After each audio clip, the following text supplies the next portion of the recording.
Apa sesungguhnya keberatan yang paling utama umat Kristiani sehingga tidak menerima Muhammad dan meyakini Muhammad sebagai nabi sebagaimana Yesus dan Musa alaihi wassalatu wassalam.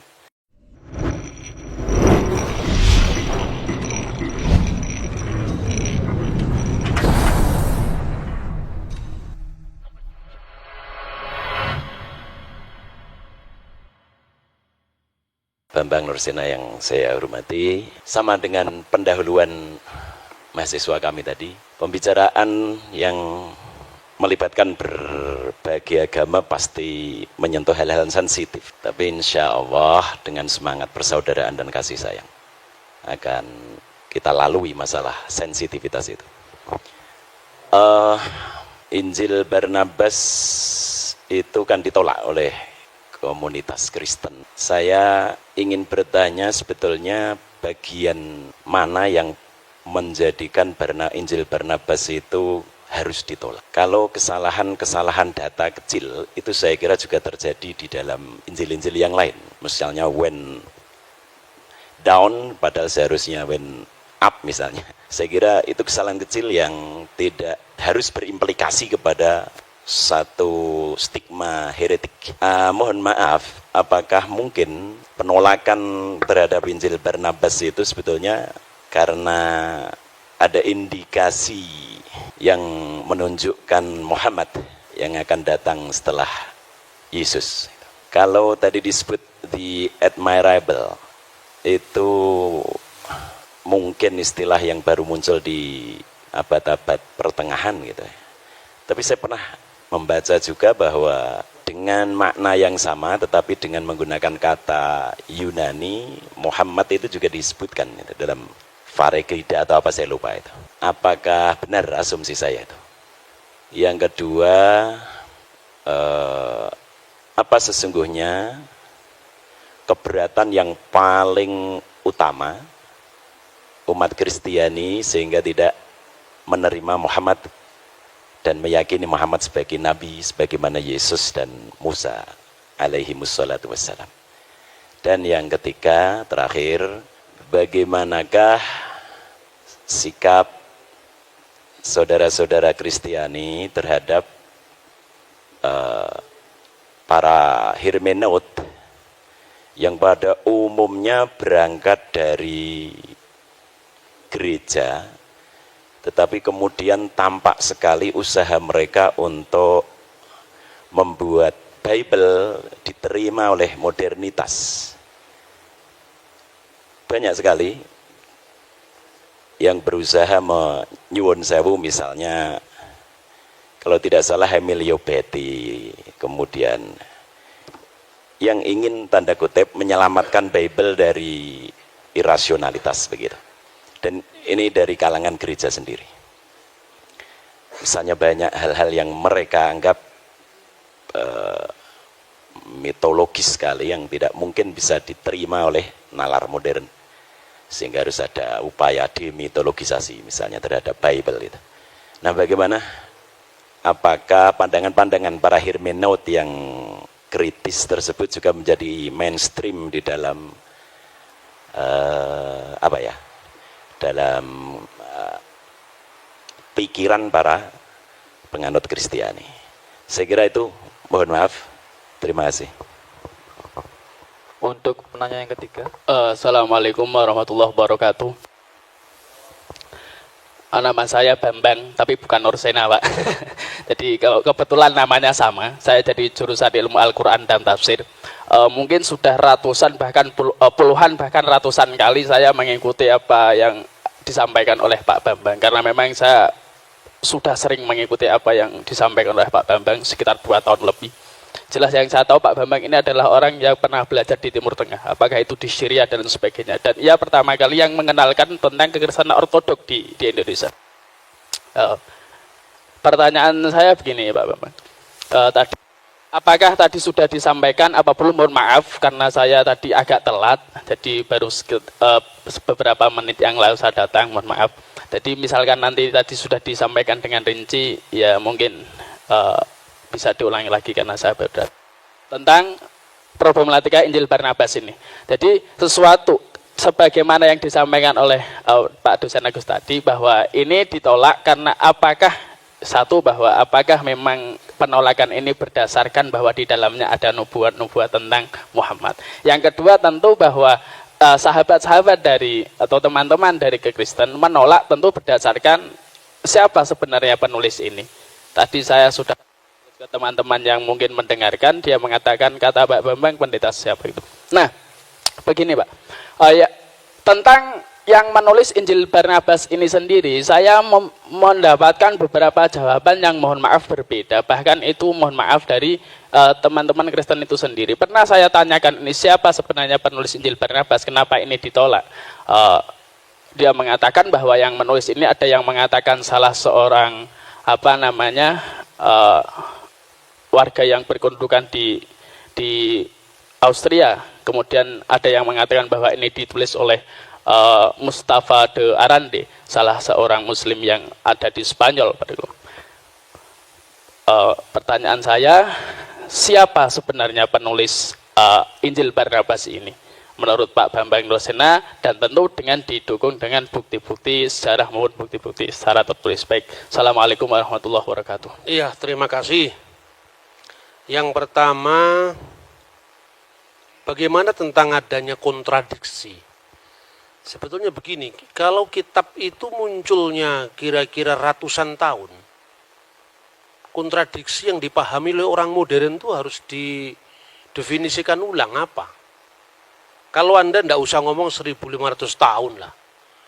Zaman Pangeran Diponegoro dengan sekarang aja kan alam tanggalannya beda, hitungan waktunya beda. Coba kira-kira kalau kita membaca tulisan dari zaman Majapahit. Ini satu contoh, ini belum lama, ini baru ratusan tahun. Ya, misalnya, Putra Nira Sang Sinagara, Beri Pamotan, Pungkasan Beri Kertabumi, Kapernah Paman, Prabu Moktaring Kedaton, Isaka Warsa, Sunyanura Yuganing Wong, ini bahasa Jawa kuno ini. Kira-kira Anda paham nggak kira-kira bahasa ini? Terus kemudian orang berdebat sekarang tentang runtuhnya Majapahit tahun berapa. Lalu semua yang ditunjuk itu angka. Ada yang mengatakan 100 tahun setelah tahun 1500, ada yang mengatakan 1478, itu kan kontroversi. Yang menolak dan yang menerima sama-sama pakai kalender yang beda dengan zaman Majapahit. Karena waktu itu belum ada penulisan angka, yang ada Surya Sengkala.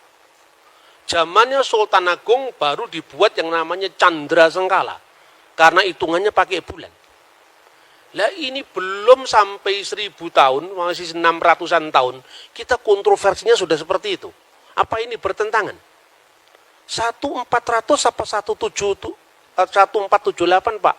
Angkanya 1400, cara bacanya pakai Surya Sengkala, sunya 0 juga, sunya Nora 0 juga, 4 wong 1. Diwoco malik terbalik 1400. Baban Demak, nir ilang kertaning jagat 1400. Entah ada peristiwa apa itu, yang penting angkanya itu. Sejarah nasional membuat angka 1478, itu awal pudarnya Majapahit. Karena apa? Karena sudah tidak ada pembaca yang ngerti hitungan zaman Majapahit. Kalender zamannya Yesus itu beda dengan kalender zamannya Paus Gregorius.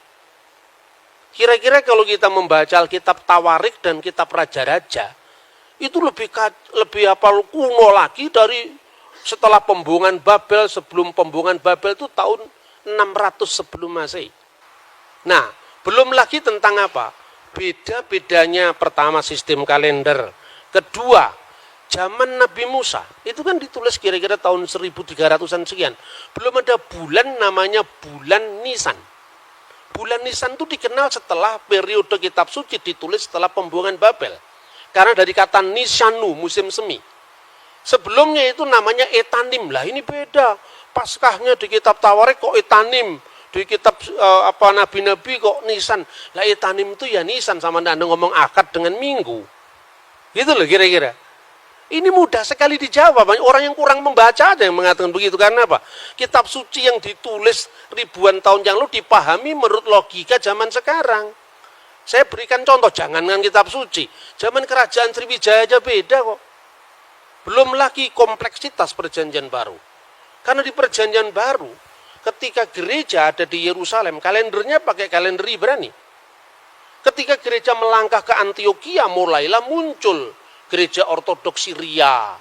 Ke Mesir, mulai Koptik muncul. Kalendernya apa? Beda-beda lagi. Orang Koptik mulai kalender Anno Martiri dihitung melalui peredaran bintang Sirius. Tetapi orang Yerusalem kuno memakai kalender Ibrani yang disebut kalender seperti Islam, Anno Hijriah itu, pakai peredaran bulan. Ketika tanggal itu dikonversikan ke dalam teks yang lain, harus ada penyesuaian. Seorang lahir tanggal 27 bulan Julkaizah tahun 1383 misalnya. Ayo masihnya berapa? Ngitung Natal, saya bisa hitung kepada Anda. Sampai detail saya bisa ngitung. Karena apa? Saya belajar kekristenan dari sumber aslinya, sumber primer. Saya tidak menafikan orang barat yang belajar kitab suci. Tetapi rata-rata yang mereka baca itu sumber sekunder. Jadi misalnya, Natal dituduh kelahiran Dewa Matahari. Lalu sedangkan Natal itu sudah ditentukan di Mesir tahun 189 kok. Kalender penyembahan Dewa Matahari baru tahun 274 zamannya Aurelius. Karena orang barat termasuk penulis entry Christmas di Britannica, Americana, tidak pernah baca buku Didaskalia Apostolorum yang pakai bahasa Koptik, bahasa Yunani, dan itu yang saya koleksi sampai hari ini. Nah, makanya bagi saya, perbedaan informasi karena sistem kalender yang berbeda, angka tahun yang berbeda, itu persoalan sejarah, bukan persoalan ini. Kedua, visi teologis yang berbeda. Masing-masing penulis itu punya latar belakang yang mewarnai tulisannya. Karena di dalam pandangan Yahudi Kristen, yang namanya wahyu itu bukan sesuatu yang turun dari langit. Tetapi wahyu itu menyejarah.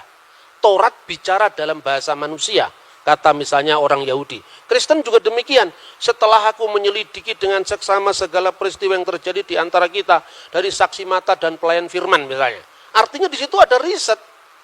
Nah, sekarang ini definisi tentang wahyu aja kita belum sama kok. Kita mau menilai agama orang dari perspektif kita, itu loh kira-kira. Nah, itu satu. Kedua, kenapa Injil Barnabas itu ditolak? Pertama, bukan karena isinya Muhammad atau tidak, menerjemahkan aja orang Kristen kok. Islam kan tinggal enaknya sudah diterjemahkan. Kan jarang yang ngerti bahasa Itali. Yang ngerti bahasa Itali kan pastor-pastor Katolik. Sudah diterjemahkan tinggal baca. Kalau orang Kristen punya niat jahat, nggak perlu dong diterjemahkan. Ngapain diterjemahkan? Itu merugikan kita. Tapi karena semangat keilmuan kita terjemahkan. Sampai penerjemahnya di dalam bahasa Arab pun juga orang Kristen Koptik. Namanya adalah Khalil Sa'adah. Tetapi demi keilmuan dia memberikan contoh bahwa memang dalam konteks perjanjian baru itu misalnya ada persoalan-persoalan angka tahun, misalnya Yesus lahir zaman Kirenius atau tidak. Tetapi bangunan dasar seluruhnya betul ditemukan prasasti tentang kata iterum, bahwa dia yang kedua kali bertakhta. Tetapi soal Injil Barnabas ini parah sekali karena memang abad 16 dari abad pertama. Jadi bukan persoalan ada Muhammad atau ada tidak ada Muhammad, bukan, tapi karena semangat keilmuan. Lah memang Injil abad 16 masa mau dipakai? Sedangkan peristiwanya abad pertama. Sekarang gini, Anda percaya nggak proklamasi 17 Agustus tahun 1945? Percaya dari mana? Dokumennya ada, Pak. Koran-koran dari zaman Jepang, Suara Asia, Arsip Nasional memang ada. Kemudian kira-kira ratusan tahun kemudian orang mengatakan, loh kenapa informasi saya nggak diterima? Lah yang jelas kamu datang tiba-tiba dan punya nilai sejarah, bagaimana mau diterima? Nah, soal admirable itu bukan soal begitu. Karena di dalam naskah kuno manapun, sekarang ini terlalu mudah saudara-saudara. Ada teman-teman yang mengartikan Parakletos itu dengan Periklitos yang terpuji, admirable. Tidak ada naskah manapun yang eksis dari 5.780 naskah. Semuanya berbunyi sama. Hode Parakletos tu penefma tu agion hupemsei dan seterusnya. seorang penghibur yaitu Roh Kudus. Dan penghibur ini dalam bahasa Yunani parakletos. Parakletos ini ditulis dengan huruf alfa, tidak ada huruf lain. Sebab kalau bahasa Ibrani kan seperti bahasa Arab, ya ada jitir. Bahasa Arab itu kan dibentuk dari 3 huruf, ya. Bahasa Ibrani namanya sores. Misalnya salum dari shin, lamit, mim, sama dengan bahasa Arab salam. Nah, kemudian di situ ada menjadi kata kerja baru, kata benda baru. Itu tergantung bagaimana pemakaiannya. Salam, muslim, taslim, itu kan satu akar kata. Tapi kalau bahasa Yunani nggak bisa. Parakletos ya parakletos, periklitos ya periklitos. Karena apa? Seperti bahasa Indonesia, cowek nggak bisa dibaca cuek, nggak bisa dibaca cowok, ya cewek. Karena itu memang struktur bahasanya berbeda itu.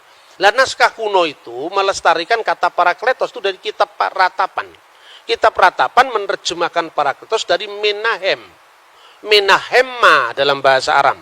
Nah, kata menahem ini untuk apa? Sang penolong, sang pembela. Makanya dalam bahasa Yunani modern, advokat itu parakletos.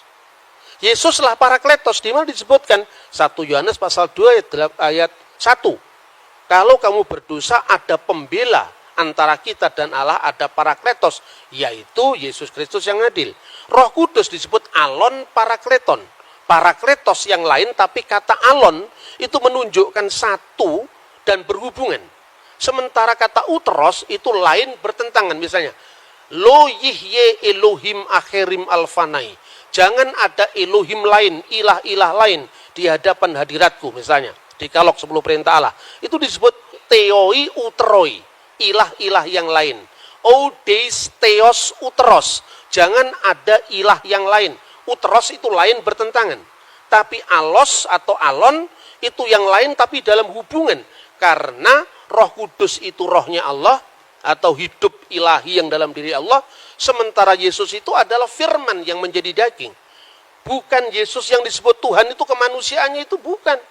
Yang mati itu ya bukan Tuhan, manusia, maka dikatakan yang dibunuh dalam keadaan manusia.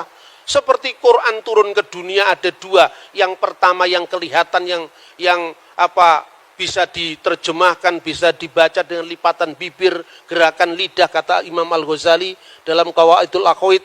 Tetapi ada Lauhul Mahfud yang kekal. Yang kekal dan yang temporal. Begitu juga ketika firman menjadi manusia, ada dimensi kekal dan dimensi temporal, gitu lah. Dan itulah yang disebut alon parakletos dan alos parakletos. Seorang bapak gereja dari gereja Syria Timur namanya Timotius Al-Awal. Dia mengatakan, seorang Kristen boleh saja mengatakan Muhammad berada di jalan para nabi.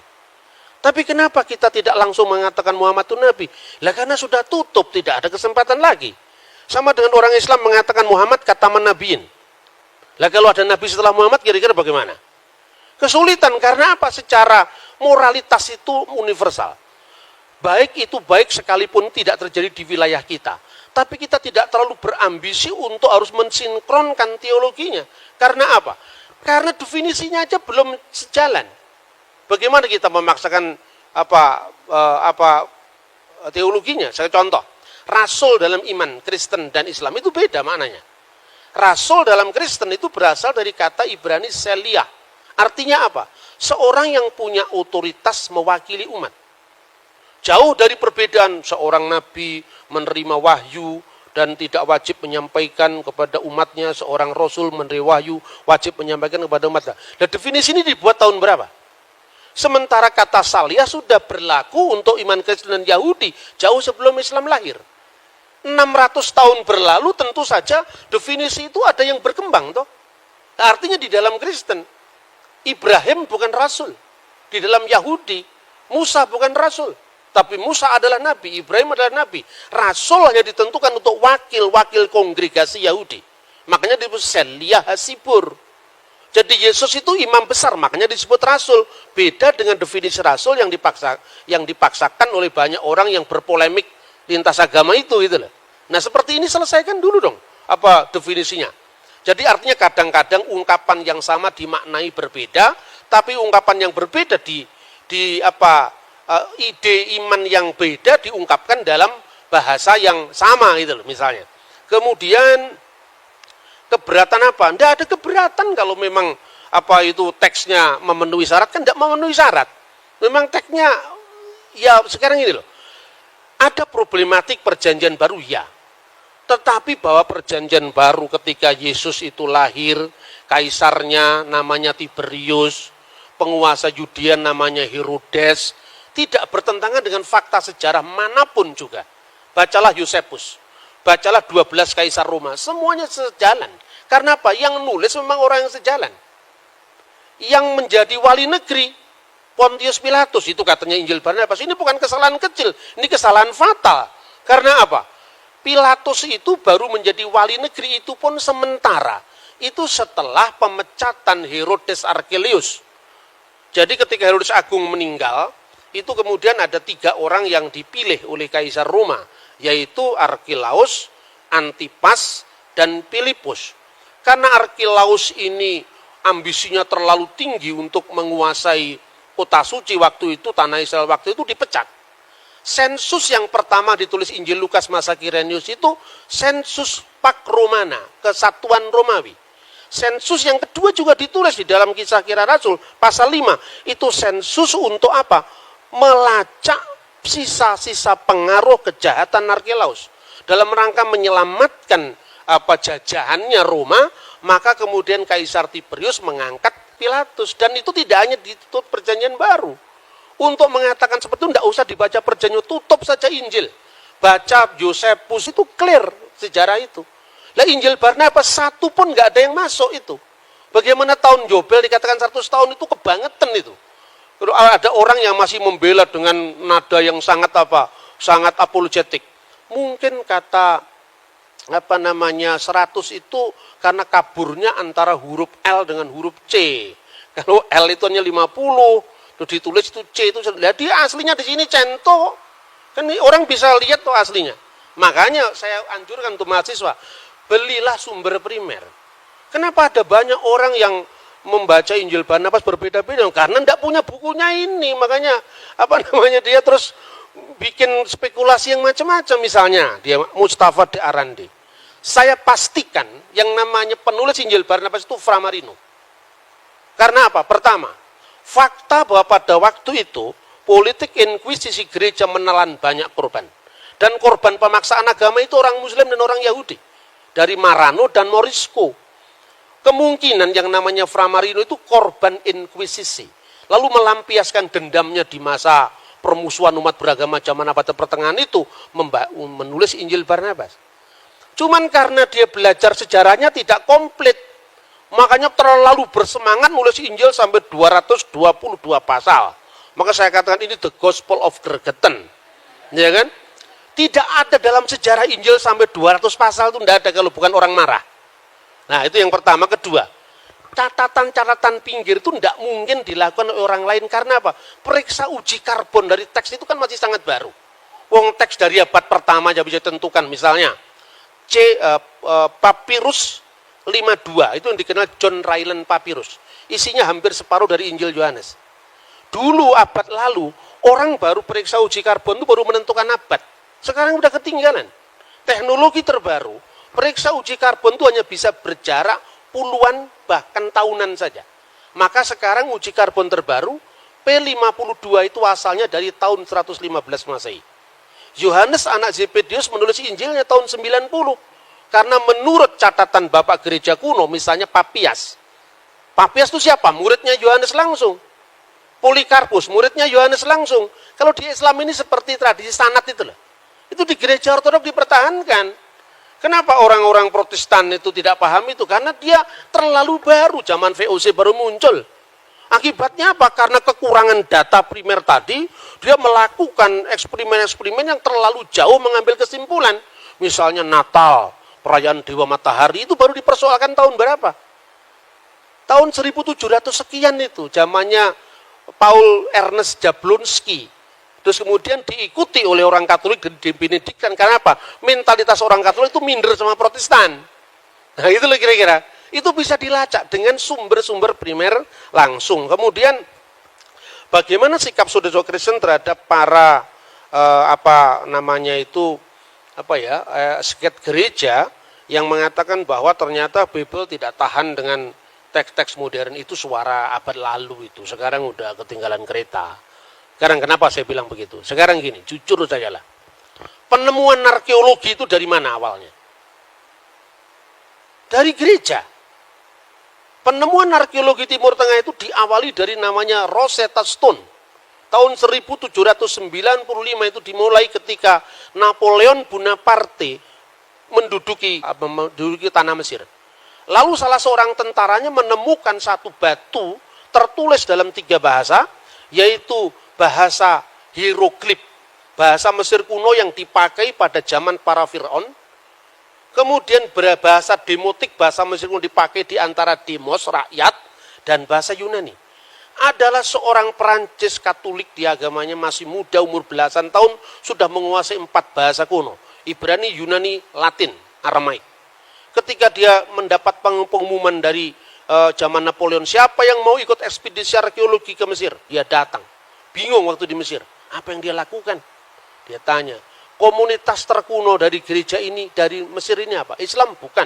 Baru abad ke-7. Kristen Ortodok Yunani juga tidak. Kristen Koptik Ortodok.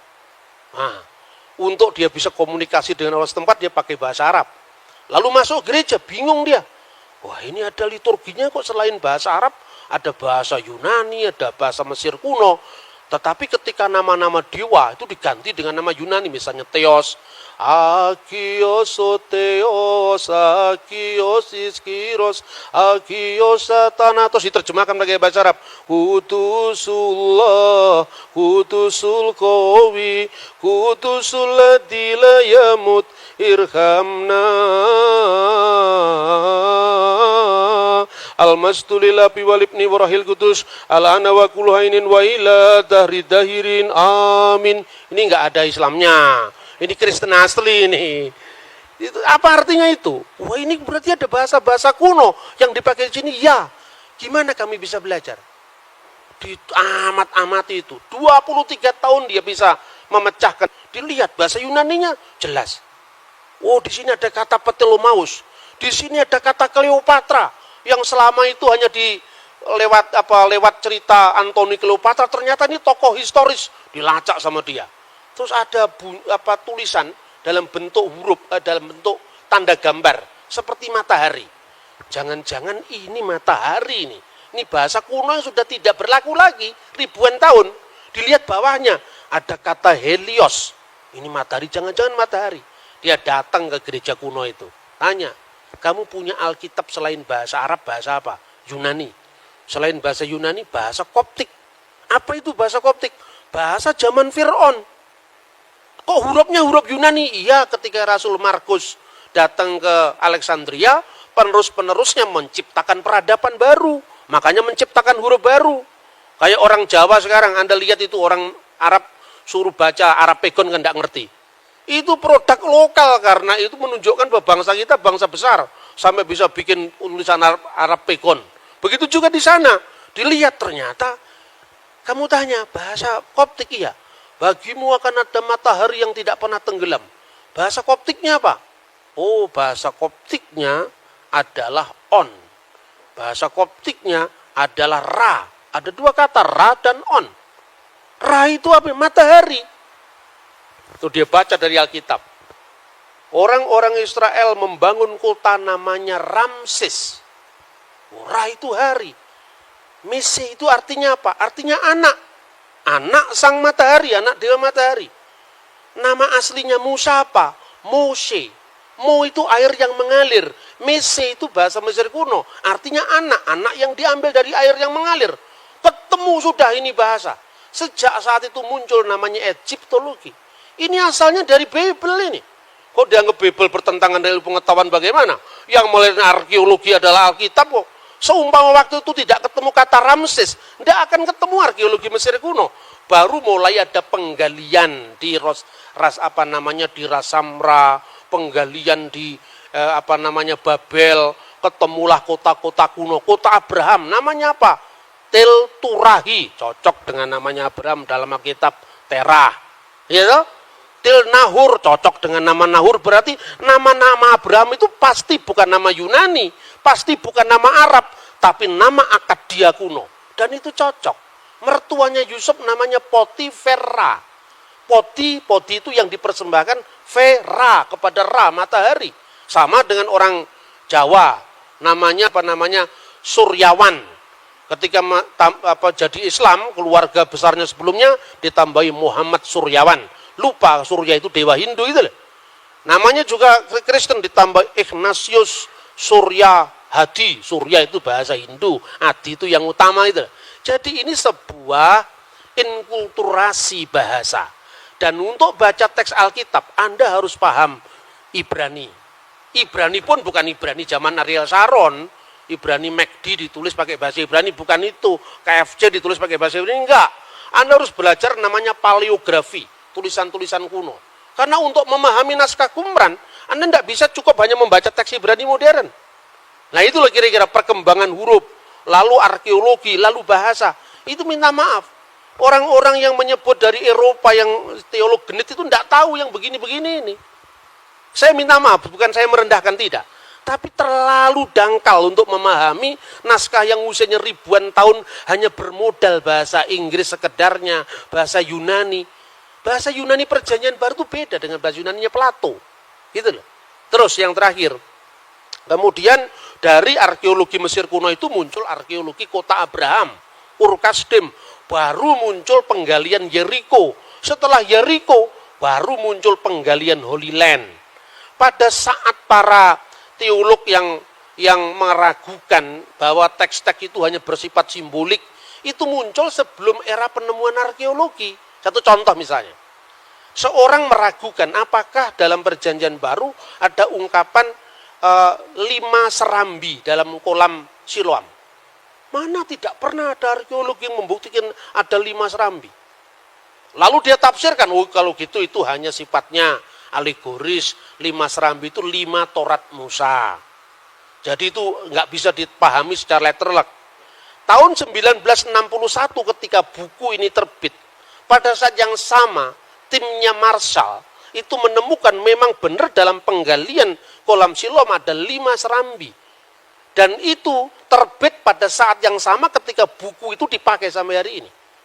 Makanya belajar teologi aja nggak cukup. Harus belajar arkeologi juga. Arkeologi Borobudur Anda pelajari yang baru abad ke-8. Masa arkeologi Mesir kuno dari tahun 3000 tahun yang lalu tidak kita pelajari, padahal itu ketika kita ngomong dalam Al-Quran, dalam Injil tentang Fir'aun. Fir'aun itu bukan nama orang. Fir'aun itu paraoh artinya. Itu tiang besar. Dan di mana itu sebutan paraoh itu mulai? Setelah generasi Old Kingdom. Ketika kerajaan Israel, kerajaan Mesir kuno pindah dari Giza menuju ke Luxor dan sebagainya. Baru Anda lihat sendiri ke sana. Saya beberapa teman dari Al-Azhar itu saya anjurkan, kamu kalau mau tahu sejarah Mesir, jangan hanya baca Perjanjian Baru, karena Perjanjian Baru kan baru muncul abad pertama. Jangan baca hanya Quran yang muncul abad ke-7. Kamu baca langsung itu. Temuan-temuan arkeologi itu. Nah, sebagai seorang ilmuwan, ketika Anda belajar arkeologi itu, tutup dulu kitabmu, Bibelmu. Supaya apa? Supaya kita bisa netral, jangan kita dipenjara karena teks. Karena teks itu membimbing kita, oke lah kalau secara hidayah silahkan. Tapi kalau secara ilmu pengetahuan, masa kita bisa mengkritisi teksnya orang, teksnya kita sendiri kita protek, kan tidak fair itu gitu loh. Nah, oleh karena itu, saya menyatakan tentang pentingnya gereja ortodok itu di mana? Karena gereja ortodok itu saksi hidup dari semua data-data arkeologi itu. Coba Anda mau belajar bahasa Yunani. Pembawa gereja ortodok pertama itu bukan saya, tapi Romo Daniel. Nah, kemudian generasi setelah Romo Daniel itu kan menekankan aspek tentang liturgi gereja, sejarah gereja. Saya tidak bisa hanya begitu.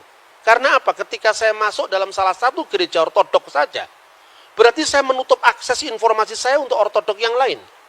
Makanya saya memperkenalkan kajian Syriak, kajian Koptik dalam konteks ini.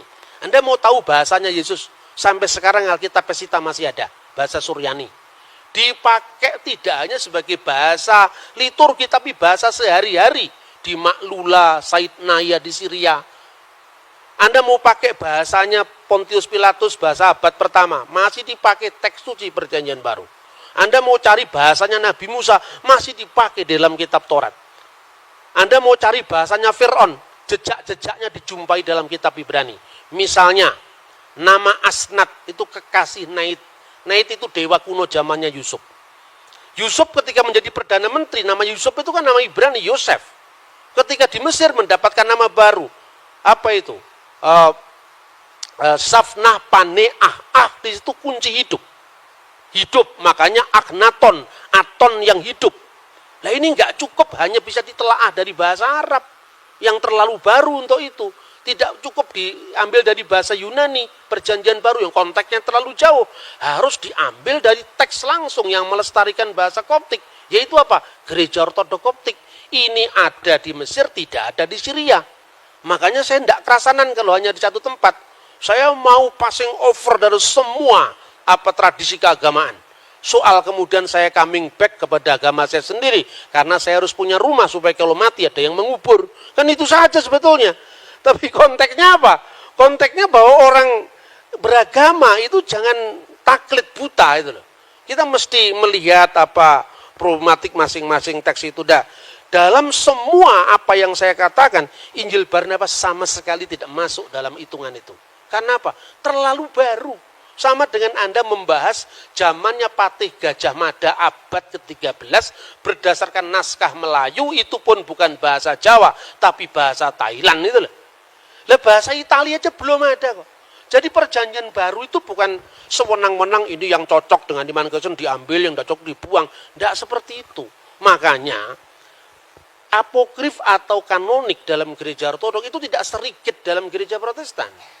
Gereja Protestan itu kan sudah mewarisi teks yang sudah tertutup gitu loh. Lalu di gereja Ortodok kan tidak, misalnya kisah tentang Bunda Maria dipelihara di Bait Allah oleh Zakaria. Yang itu ada di dalam Quran, ya kan? Tetapi dalam Alkitab kan sebenarnya tidak ada, implisit ada, tapi tidak ada.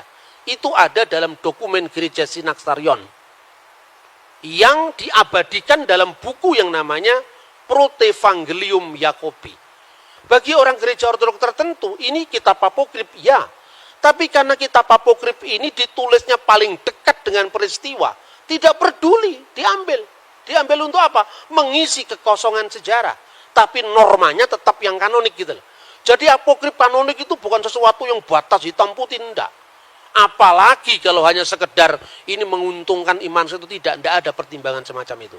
Contoh lain misalnya, di dalam ajaran Katolik dan Ortodok sebetulnya kitab yang disebut dengan Biblia Hebraika itu kan sebetulnya warisan dari Yahudi Yamnia. Setelah gereja kuno dikutuk sama orang Yahudi lewat konsili lokal yang mengatakan terkutuklah orang-orang Nasrani maksudnya, itu orang Kristen. Hendaklah nama mereka tercabut dari kitab kehidupan, itu tahun 90 Masehi. Dokumennya dinamakan Birkat Haminim, itu tahun 90 Masehi. Gaung daripada pengutukan itu adalah apa? Orang-orang Yahudi mulai menolak Septuaginta. Karena dalam Septuaginta ada bukti keperawanan Maria, di mana kata Parthenos itu artinya tidak sekedar perempuan muda yang bisa perawan atau tidak, tapi harus berarti perawan. Nah, kemudian karena gaung penolakan itu, orang-orang Yahudi menolak teks-teks yang disebut Septuaginta tadi. Tetapi penolakan orang Yahudi terhadap Septuaginta itu juga tidak serigit gereja modern. Buktinya apa? Yesus memperingati perayaan yang namanya penahbisan Bait Allah. Itu diambil dari buku Makabe, 1-2 Makabe, yang dipakai oleh gereja Katolik dan gereja Ortodok. Gitu loh. Jadi karena begini, dalam iman Kristen firman itu tidak menjadi kitab dalam pengertian harafiah. Tapi firman itu turun dalam sosok manusia Yesus yang adalah peristiwa. Maka Injil bagi iman Kristen adalah peristiwa kabar baik, bukan kitab yang turun dari langit. Dalam sejarah, dalam ilmu agama-agama, ini harus jujur dihormati. Kenapa Timotius awal tidak keberatan mengatakan Muhammad berada di jalan para nabi? Di satu pihak dia tetap bisa mengagumi nilai-nilai kebaikan pada agama lain, tapi di pihak lain dia tetap untuk menjaga koridor teologisnya dengan agama lain. Ini mirip. Anda bisa mengikuti bahwa ada orang agama Bahai yang orangnya kelakuannya baik-baik, ketimbang kelakuannya yang suka bakar-bakar toko itu. Secara ortopraksi dia baik, Tapi kan kitabnya kitab setelah Al-Quran, Pak. Nabinya juga Muhammad Ba'ullah. Itu sudah tutup, Pak, pewahyuan kita. Namanya katamu Nabi Muhammad. Kita tidak bisa mengakui bahai. Tapi kalau kelakuan baik ya kita akui lah, Pak. Artinya apa? Seperti itu, setiap agama itu punya batas. Bagi orang Yahudi, nggak mau mengakui Yesus perjanjian baru. Karena apa? Musa itu puncak pewahyuan. Bagi iman Kristen, Yesus itu puncak pewahyuan. Artinya, tidak relevan lagi untuk tuntutan imannya. Tetapi tidak untuk tuntutan etikanya, moralnya. Hubungan, karena iman itu tidak hanya, kebenaran tidak hanya dibatasi dengan ortodoksia. Kebenaran iman, tapi juga kebenaran berperilaku dan kebenaran penyembahan. Makanya ketika Timotius awal mengatakan Muhammad berada di jalan para nabi, tidak menyalahi imannya, tetapi juga tidak menutup mata objektifnya bahwa Nabi Muhammad memang berjasa besar di dalam misalnya mengarahkan bangsa Arab sampai kepada satu deklarasi bahwa tidak ada ilah selain dari Allah. Itu loh kira-kira. Dan itu ternyata cocok dengan perjanjian baru. Tetapi definisi kenabian, definisi pewahyuan itu memerlukan jalan panjang lagi untuk kita berdialog. Makanya perlu dialog teologis seperti ini. Terima kasih. Materi yang dibawakan oleh narasumber juga telah dijelaskan dengan baik. Semoga apa yang telah dipaparkan oleh kedua narasumber ini bermanfaat bagi teman-teman sekalian, terutama dalam hal menjaga toleransi di Indonesia, khususnya di kota Salatiga. Mungkin itu saja yang dapat saya sampaikan. Kurang lebihnya mohon maaf. Terima kasih. Wassalamualaikum warahmatullahi wabarakatuh.